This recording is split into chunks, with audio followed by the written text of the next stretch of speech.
I thought I was losing my mind. My normally energetic 8-year-old daughter Emma had been acting strange for weeks, sleeping through entire afternoons, seeming confused and disoriented, complaining of headaches. The pediatrician couldn't find anything wrong, but a mother's instinct told me something was seriously off. Then I found the candy wrapper hidden under her bed.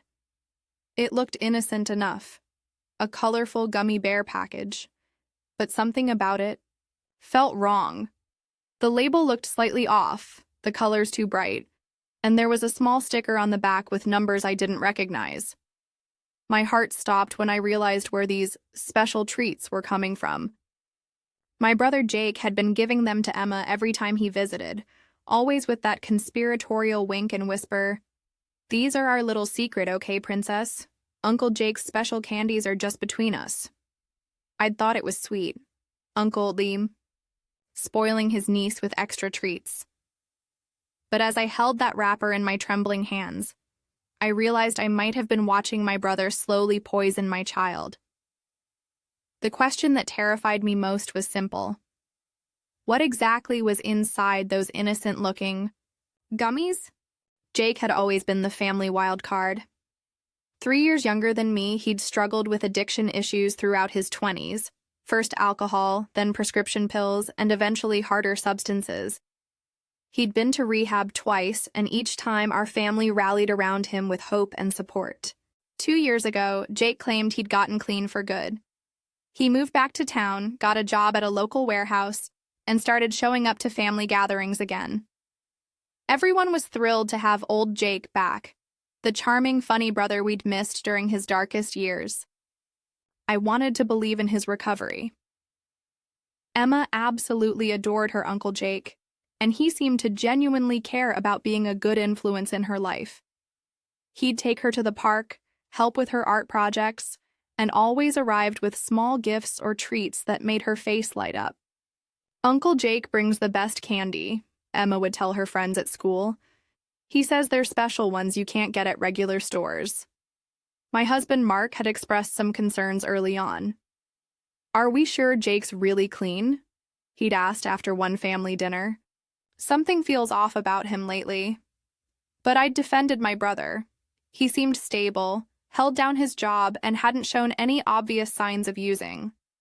Plus, Emma's happiness when Jake was around felt genuine and pure. She'd been through a difficult time after my father's death the previous year, and Jake's attention seemed to help her cope with the grief. The family had been through so much during Jake's addiction years, the lying, stealing, broken promises, and constant worry. Having him back and appearing healthy felt like a miracle we didn't want to question too closely. Looking back, there were warning signs I should have noticed. Jake's mood swings, his secretive phone calls, the way he'd disappear to the bathroom for long periods during visits. But I was so focused on believing in his recovery that I missed the red flags staring me in the face. I never imagined that my brother's addiction had evolved into something far more sinister, using my innocent daughter as an unwitting participant in his dangerous habits. The turning point came on a Tuesday afternoon when I picked Emma up early from school. She'd called the nurse complaining of dizziness and nausea, symptoms that had become disturbingly frequent over the past month. As we drove home, Emma was unusually talkative and giggly, almost manic in her energy despite claiming to feel sick. Her pupils looked dilated, and she kept touching her face and laughing at nothing. Something was very, very wrong. "Emma, sweetie, did you eat anything unusual today?" I asked, trying to keep my voice calm. "Just Uncle Jake's special gummies," she chirped. "He gave me 3 this time because he said I was such a good girl. They taste funny, but they make me feel floaty and happy." My blood went cold. "Uncle Jake gave you candy today? At school?" "He waited by the fence during recess. He said it was a surprise visit, but I shouldn't tell the teachers because they might get jealous they didn't get special candy too." I pulled over immediately, my hands shaking as I called the school. The receptionist confirmed that a man matching Jake's description had indeed been seen near the playground fence during lunch, but security hadn't approached him since he wasn't on school property. When we got home, I went straight to Emma's room and began searching. Hidden in her backpack, stuffed animals, and under her mattress, I found 17 different candy wrappers. Some were obviously homemade, regular gummy bears repackaged in small baggies with stickers. Others looked like legitimate candy packaging, but the labels had tiny inconsistencies that suggested tampering. The most damning evidence was Emma's art journal. In crayon drawings, she'd documented her Uncle Jake visits, pictures of herself eating colorful candies and then sleeping or feeling funny. One drawing showed her lying down with swirly lines around her head, labeled, "After Uncle's candy makes me dizzy." My 8-year-old daughter had been unknowingly documenting her own drugging. I called Mark immediately, my voice barely controlled. "We have an emergency. Jake has been giving Emma drugs disguised as candy, and she's been consuming them for weeks, maybe months." The silence on the other end of the phone was deafening. Then Mark's voice, tight with fury, "Call 911 now, and don't let Jake anywhere near this house." That evening, I realized my brother hadn't just relapsed. He'd turned my child into his unwitting drug-testing victim. That night, after Emma was safely tucked into bed under Mark's watchful eye, I decided to confront the evidence systematically. I laid out every candy wrapper, every drawing, and started making a timeline of Emma's behavioral changes. The pattern was horrifying. Every instance of Emma's unusual behavior, the afternoon naps, the disorientation, the mood swings, corresponded directly with Jake's visits or the days following them. My daughter's symptoms weren't random illness. They were the side effects of regular drug consumption. I called my sister-in-law, Lisa, who worked as a pharmacy technician. When I described the candy wrappers and Emma's symptoms, her response chilled me to the bone. "Sarah, those sound like symptoms of benzodiazepine. Ingestion, anxiety medication that can be extremely dangerous for children. Some people crush pills and mix them into food or candy. If Jake's been giving her that regularly, Emma could develop a physical dependency or suffer serious developmental damage." The next morning, I made a decision that felt like betrayal, but was absolutely necessary. I drove to Jake's apartment complex and waited in the parking lot until he left for work. Then I called his landlord, claiming to be concerned about a family emergency and needing to check on him. What I found in his apartment confirmed my worst fears. Jake's kitchen counter looked like a drug manufacturing station. There were bottles of various prescription medications, some with his name, others with names I didn't recognize, alongside empty candy molds, food coloring, gelatin packets, and a small scale. A notebook lay open, filled with what appeared to be recipes and dosage calculations. But the most damning evidence was a journal hidden under his mattress. Page after page documented his experiments with Emma, written in his familiar handwriting. Day 12. Gave E, half dose in gummy bear. She was calmer but still alert. Need to adjust ratio. Day 18. New batch with lower concentration. E didn't seem affected. Maybe needs stronger mix. Day 25. Perfect dose achieved. E relaxed and happy for 4 hours. She's the ideal test subject. Trusts completely and doesn't question anything. My hands shook as I read entry after entry describing my daughter as if she were a lab rat. Jake hadn't just been giving Emma drugs. He'd been systematically experimenting on her to perfect his dosing methods, probably for his own use or to sell to others. The most chilling entry was dated just 3 days earlier. E is building tolerance. Need to increase dose or find new delivery method. Maybe try liquid format in juice boxes next. I photographed every page, every bottle, every piece of evidence I could find. Then I called the police from Jake's apartment, my voice steady despite the horror I felt. "I need to report child endangerment and drug manufacturing," I told the dispatcher, "and I have extensive evidence that my brother has been systematically drugging my 8-year-old daughter." The pieces of the puzzle finally formed a complete, Terrifying picture? Jake had been using my precious child as his personal drug trial subject. Within an hour, Jake's apartment was swarming with police and Child Protective Services investigators. Detective Maria Rodriguez, who specialized in crimes against children, took my statement while forensics teams photographed and collected evidence. Mrs. Thompson, based on what we're seeing here, your brother was running a sophisticated drug operation using your daughter as an unwitting test subject, Detective Rodriguez explained grimly. The notebook indicates he was planning to escalate the dosages and experiment with new substances. The immediate concern was Emma's health. We rushed her to the hospital for comprehensive blood work and toxicology screening.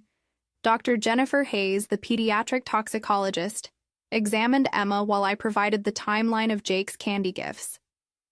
The good news is that the substances appear to be out of her system, Dr. Hayes reported. But we're seeing some concerning indicators. Emma's liver function shows signs of stress from processing these foreign substances, and there may be neurological impacts we won't fully understand for weeks or months. The worst part was explaining to Emma why she couldn't have Uncle Jake's special candies anymore without traumatizing her further. Child psychologist Dr. Amanda Foster helped us navigate this delicate conversation. Emma, you know how some medicines are only for grown-ups? Dr. Foster began gently. Uncle Jake was giving you grown-up medicines hidden in candy, which made your body confused and sick. Emma's innocent confusion broke my heart. But Uncle Jake said they were special treats just for me. He said they would make me happy. Meanwhile, Jake had been arrested at his workplace. When he realized what was happening, he began calling family members, painting me as an unstable mother having a breakdown. His version of events portrayed him as the caring uncle who occasionally spoiled his niece with candy, now being persecuted by his paranoid sister. Some family members initially believed him. My mother called, distraught, "Sarah, surely you're overreacting. Jake loves Emma. He would never hurt her." But when Detective Rodriguez showed the family the evidence, the notebook entries describing Emma as a test subject, the drug manufacturing setup, the calculated dosing experiments, the denial crumbled. The most terrifying moment came when investigators found Jake's phone records. He'd been in contact with other individuals involved in drug distribution, and there were text messages suggesting he'd been planning to expand his testing program to include other children in the family. Your nephew Tommy was likely next, Detective Rodriguez informed me. We found messages about expanding the research to include male subjects aged 5-7. My blood ran cold. Tommy was my sister's 6-year-old son. Jake had been positioning himself to have access to more children, more victims for his sick experiments. Child Protective Services immediately issued emergency alerts to all family members with young children, warning them about Jake's methods and the dangers their children might have unknowingly faced during recent family gatherings. The man I'd trusted with my daughter's safety had been systematically poisoning her while planning to expand his operation to other innocent victims in our own family. The legal machinery moved swiftly once the evidence was processed. District Attorney Michael Chen personally took on the case, calling it one of the most disturbing child endangerment cases he'd seen in 20 years of prosecution. Mr. Thompson faces multiple felony charges, DA Chen explained during our meeting. Child endangerment, drug manufacturing, distribution of controlled substances to a minor, and criminal experimentation on a child. We're looking at 15 to 25 years in prison if convicted on all counts. The forensics team had identified 6 different controlled substances in Jake's candy-making materials, including benzodiazepines, mild opioids, and ADHD medications he'd obtained through various illegal means. The notebook contained detailed records spanning 4 months, documenting 23 separate instances of him drugging Emma. Child Protective Services assigned caseworker Janet Mills to monitor Emma's recovery and ensure our family had adequate support systems in place. While they found no fault with our parenting, they required regular check-ins and mandated therapy for Emma to process the trauma. The positive aspect of this case, Janet explained, is that you discovered it quickly and took immediate protective action. Many parents miss these signs for years. The most validating moment came when Dr. Patricia Reeves, a child psychiatrist specializing in drug-related trauma, reviewed the evidence.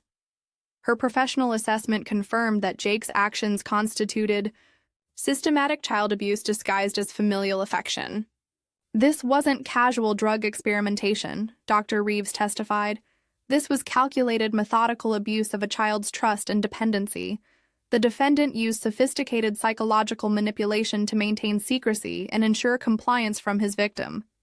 Jake's defense attorney tried to argue that the charges were excessive, that Jake was simply sharing medication with a family member who seemed anxious or hyperactive. But the prosecution's evidence was overwhelming. The journal entries alone demolished any claim of innocent intent. Phrases like perfect test subject and building tolerance revealed Jake's true mindset about Emma's role in his operation. Federal agents also became involved when they discovered Jake's connections to a larger drug distribution network. His apartment wasn't just a personal drug lab, it was a testing facility for products intended for street sale. Your daughter was essentially being used as a human guinea pig for street drugs, Agent Sarah Martinez explained. Her reactions and tolerance levels were being documented to help calibrate products for sale to other users. The scope of Jake's betrayal extended far beyond family dysfunction into organized criminal activity. The trial began 6 months later, and Jake's defense strategy was as manipulative as his crimes.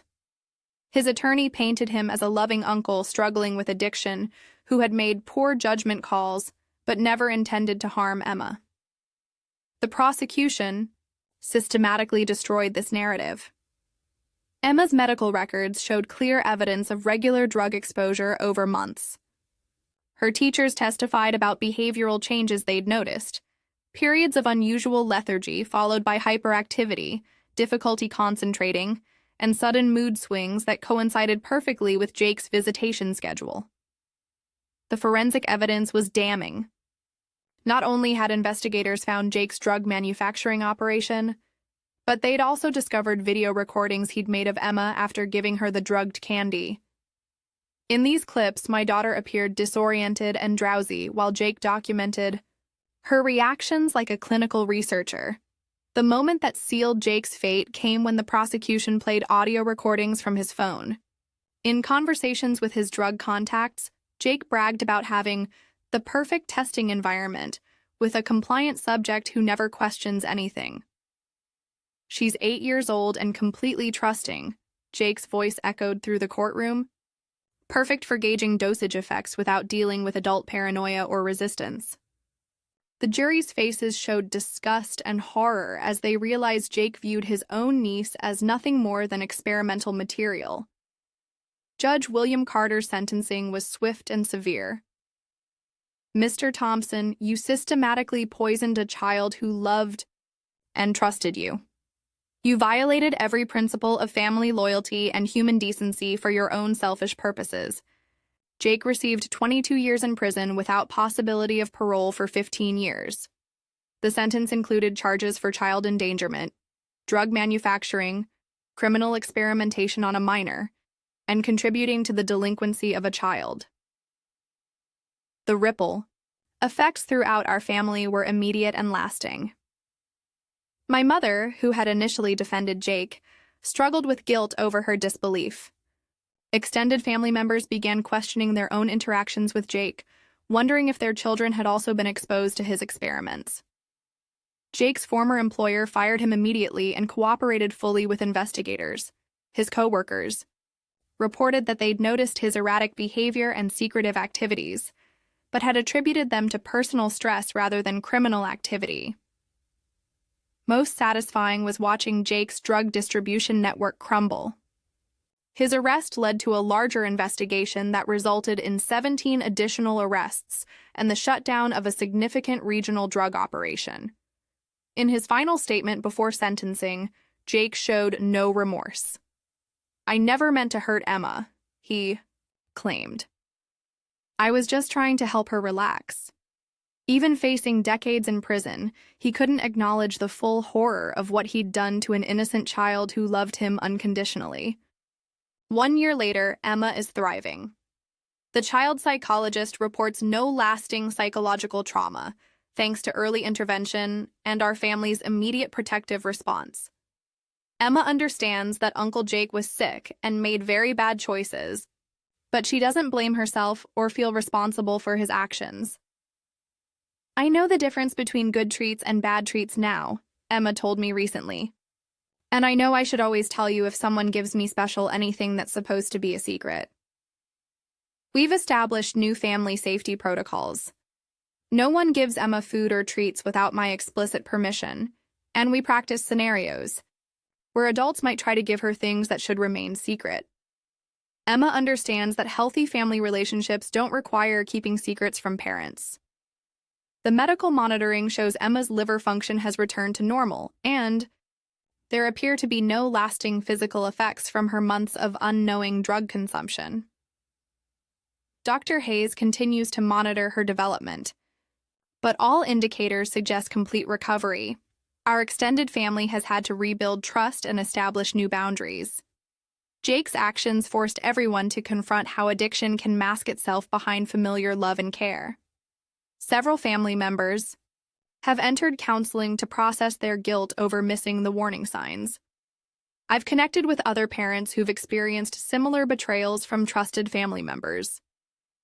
There's a whole community of mothers who've discovered that people they loved were secretly harming their children. We support each other through the complex emotions of loving someone who proved capable of unthinkable acts. The hardest lesson I've learned is that protecting our children sometimes means accepting that the people we trust most might be the ones causing them harm. Have you ever discovered that a trusted family member was putting your child at risk? How do you balance family loyalty with child protection? Share your thoughts below. These conversations help us all stay vigilant and supportive.